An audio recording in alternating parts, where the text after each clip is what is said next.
Quer dizer que você vai fazer a prova do Enem e não sabe nada de eletrófilos nucleófilos, teoria ácido-base de Lewis e substituição nucleofílica? Você nunca ouviu falar disso? Fala, minha galerinha, beleza pura? Professor Diego mais uma vez aqui na área. Vamos tocando barco, muitas coisas importantes que eu tenho para falar para vocês na aula de hoje.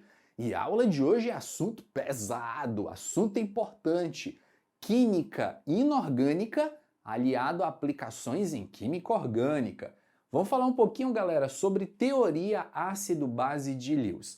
Para começarmos a nossa conversa, a nossa dica relativamente rápida de hoje, vocês sabem que as principais teorias ácido-base que existem são a teoria de Arrhenius, aquela teoria básica que restringe a presença, a existência do ácido e da base à água. Então, ácido na teoria de Arrhenius é aquela substância que eu jogo na água e ela produz o íon H+. Base e substâncias que eu jogo na água, elas liberam o íon OH-. Teoria ácido-base de Arrhenius restrita à água. Na sequência veio a teoria ácido-base de Bronsted-Lowry. Se não quiser falar tudo com a língua enrolada, pode falar Bronsted-Lowry. A gente tá aqui em família, fica tranquilo, ninguém vai te zoar. Então, na teoria ácido-base de Bronsted-Lowry, ácido espécie que doa H+, base espécie que recebe H+. E é aquela teoria também do par conjugado, que nós já vimos inclusive aqui no canal isso aí. Hoje eu quero falar para vocês de uma teoria mais ampla, mais abrangente, que é a teoria ácido-base de Lewis. Essa teoria ácido-base, ela não tem restrição, tá, galera? Porque a teoria de Bronsted-Lowry, ela se restringe à presença do H+. Ácido é a espécie que doa H+, base é a espécie que recebe H+. E se não tiver H+, a teoria de Lewis, ela resolve, tá? A teoria de Lewis, a gente considera que ácido é a espécie que recebe par eletrônico ou recebe elétrons e base é a espécie que doa par eletrônico ou doa elétrons numa reação química. Ácido é dito eletrófilo na teoria de Lewis e base é dito nucleófilo na teoria de Lewis. O que tem a ver esses termos eletrófilo e nucleófilo? Vamos lá que eu vou explicar para vocês aqui no exemplo concreto. Dá uma olhada nessa reação em que o BF3 se combina com F- produzindo BF4-. Nessa reação, se eu quiser classificar os reagentes envolvidos em ácido ou base e quisesse usar a teoria de Arrhenius, isso seria impossível, teoria de Arrhenius, porque aqui eu não tenho a presença de H+, nem de OH-, nem de água. Então, já era a teoria de Arrhenius. Teoria ácido-base de Bronsted-Lowry poderia ser possível? Não, porque ácido é a espécie que doa H+, base é a espécie que recebe H+, aqui não tem hidrogênio, muito menos H+, então não rolaria. A única opção aqui, galera, é usar a teoria ácido-base de Lewis. E professor, mas como é que eu vejo aí quem é o ácido e quem é a base? Vamos lá. Aqui embaixo eu desenhei a fórmula estrutural das espécies envolvidas para eu te mostrar o mecanismo da reação. O trifluoreto de boro, ele é uma substância química que contém o boro com menos elétrons que o octeto, vamos dizer assim, coloca. O boro ele é um cara que não precisa seguir a regra do octeto, ele é feliz com 6 elétrons na camada de valência quando ele faz 3 ligações com o flúor. No entanto, essas ligações com o flúor, que é um elemento muito eletronegativo, faz com que o boro ele fique com uma forte carga positiva. Então significa, galera, que aqui no centro dessa molécula você tem uma forte carga parcial positiva devido ao boro estar ligado ao átomo de flúor. Então pensa comigo, você tem ali no centro da molécula um átomo que está exalando carga positiva. E carga positiva atrai quem? Carga negativa. Você tem aqui um íon fluoreto, um cara que tem muita carga negativa, ó, tem muitos elétrons não ligantes, e esse fluoreto vai ser atraído por esse boro. Para o fluoreto se ligar com o boro, é necessário um par de elétrons, para que eles formem então uma ligação covalente. Como o boro está com seu octeto incompleto, ele não dispõe desse par de elétrons não ligantes. E aí quem vai oferecer isso é o íon fluoreto. O íon fluoreto diz assim: ei, boro, eu estou a fim de me ligar com você, eu sei que você não tem mais elétrons disponíveis, mas eu tenho vários elétrons aqui. Então eu posso me ligar com você emprestando um par de elétrons? É o boro, tranquilidade, positivo. E aí o íon fluoreto vem aqui, ó, e ataca o boro.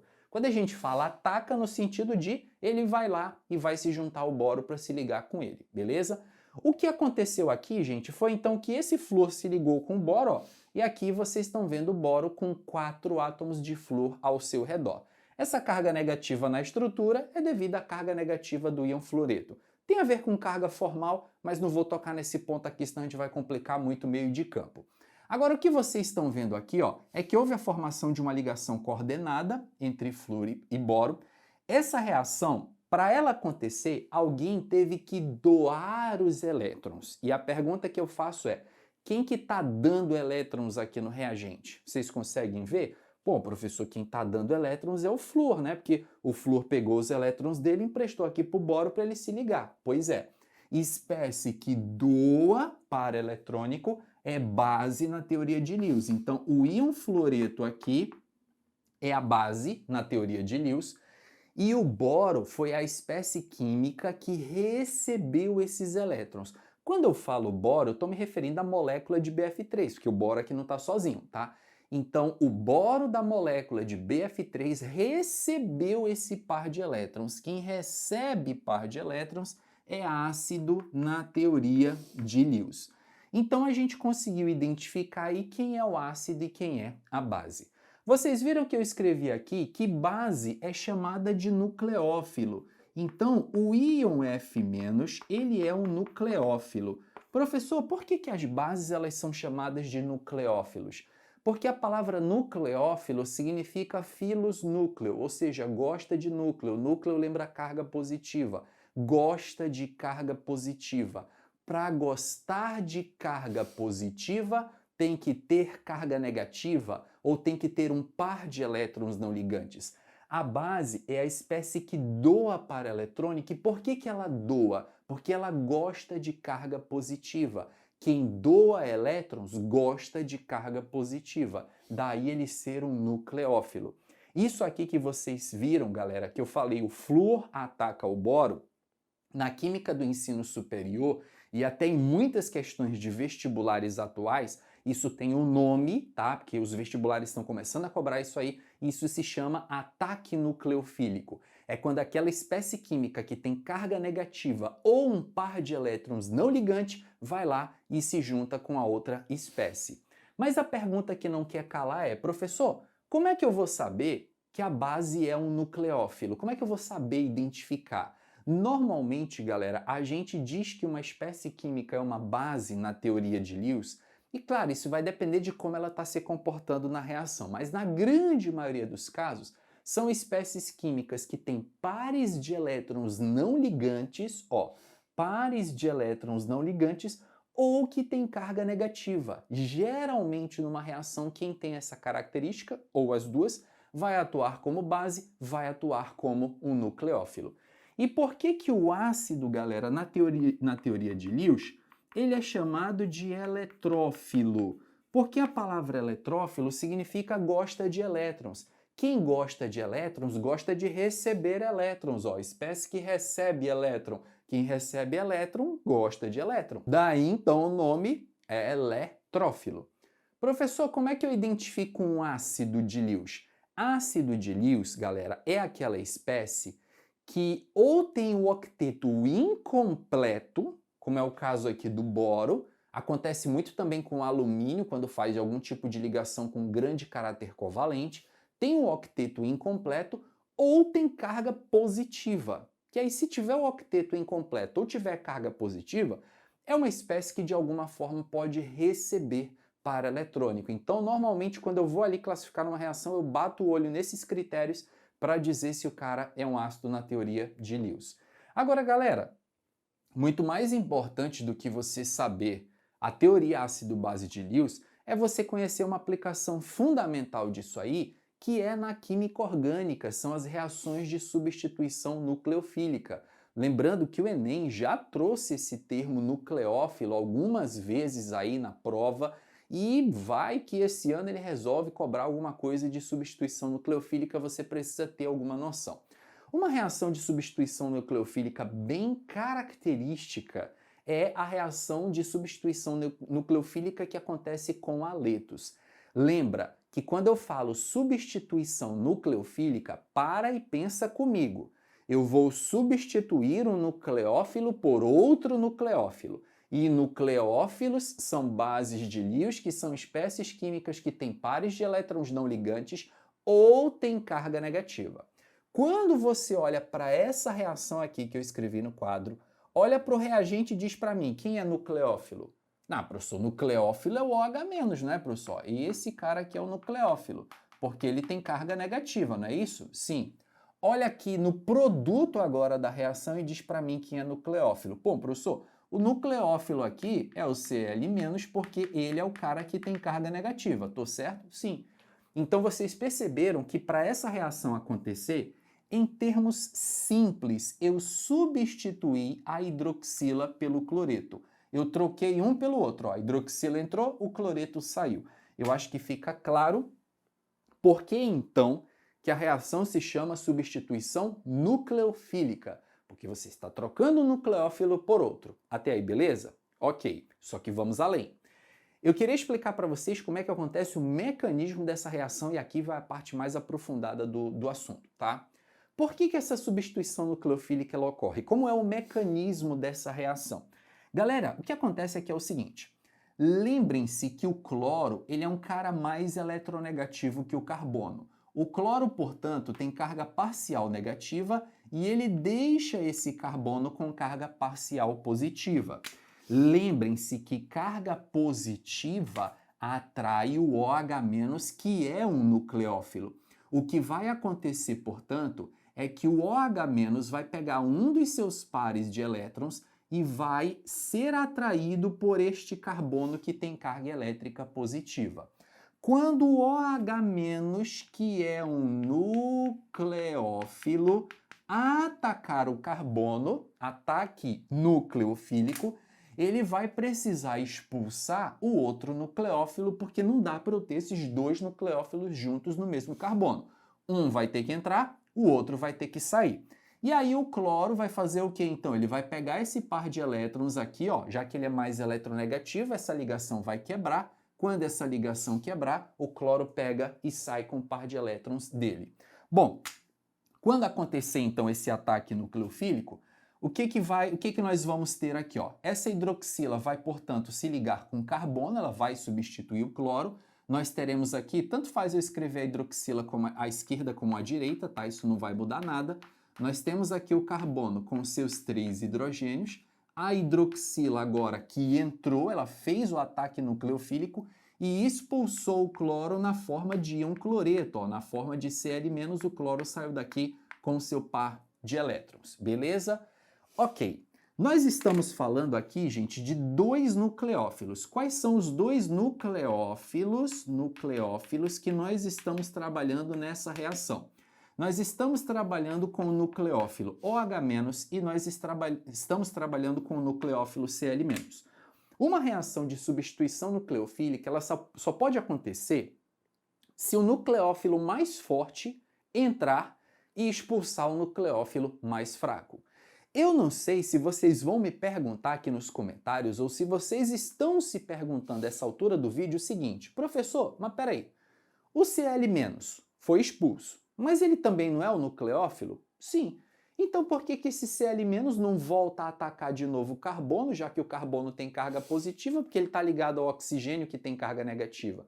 Isso seria possível? A resposta é não, porque isso tem a ver com força de nucleófilo, tá, gente? O nucleófilo que é mais forte, ele vai entrar e vai expulsar o nucleófilo mais fraco. Eu estou dizendo para vocês, portanto, que se o OH- entrou e o Cl- saiu, é porque o OH- é um nucleófilo mais forte do que o Cl-. E como explicar a força de nucleófilos? Isso tem a ver, galera, com o ácido conjugado que originou esses nucleófilos. E aí eu já estou metendo no meio teoria ácido-base de Bronsted-Lowry. Peraí, professor, como assim? Ácido conjugado faz o seguinte, o Cl- ele veio de um ácido. Para você fazer o Cl- voltar a ser o ácido que originou ele, coloca um H+ no Cl-. Quando você coloca um H+, ele vira quem? Ó? Ele vira HCl, certo? Agora faz a mesma coisa para o OH-, coloca um H+. Quando você coloca um H+ no OH-, ele vira água.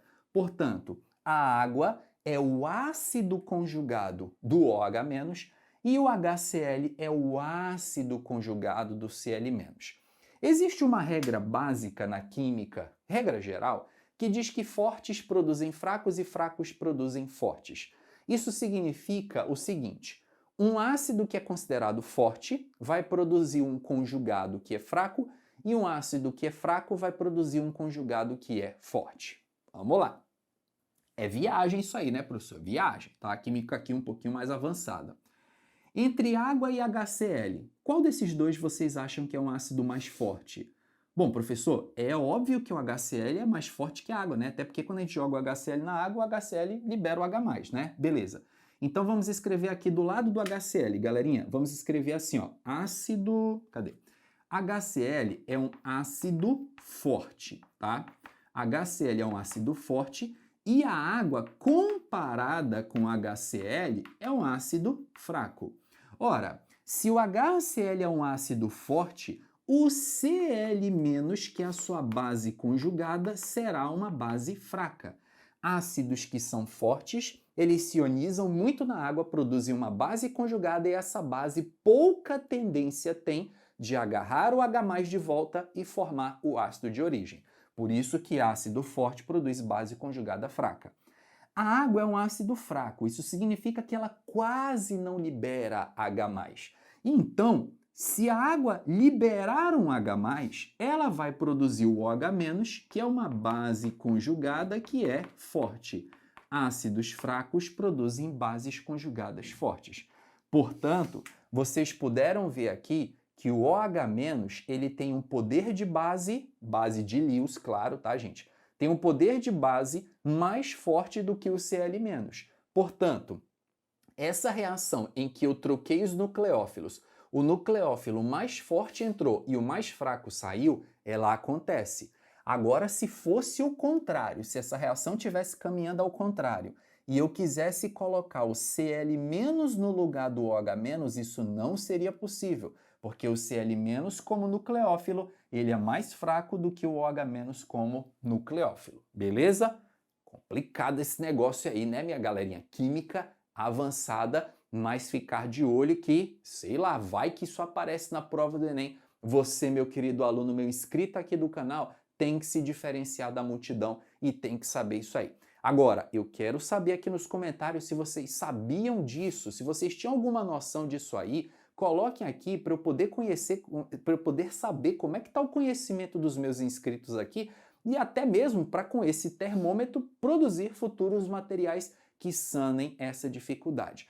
Gostou dessa aula e não tem nada para dizer? Só deixa o like e coloca aqui nos comentários a palavra Enem. Mais uma vez, galera, quando chove de comentários falando Enem, o YouTube entende, pô, esses caras estão buscando aí o Enem. Ele vai encaminhar esse vídeo para as pessoas que estão procurando pelo Enem. O canal cresce e quem ganha com isso, todos vocês, ó, que eu levo conteúdo, cada vez mais conteúdo e conteúdo de qualidade gratuito. Beleza, minha galerinha? Posso contar com a ajuda de vocês no like e no comentário? Ah, beleza. Obrigado, meus queridos. Eu sei que vocês jamais vão me deixar na mão. Tamo junto sempre. Um abraço a todos e ó, logo mais eu volto pra gente dar sequência nisso aí que tem muita coisa. Valeu, minha galerinha.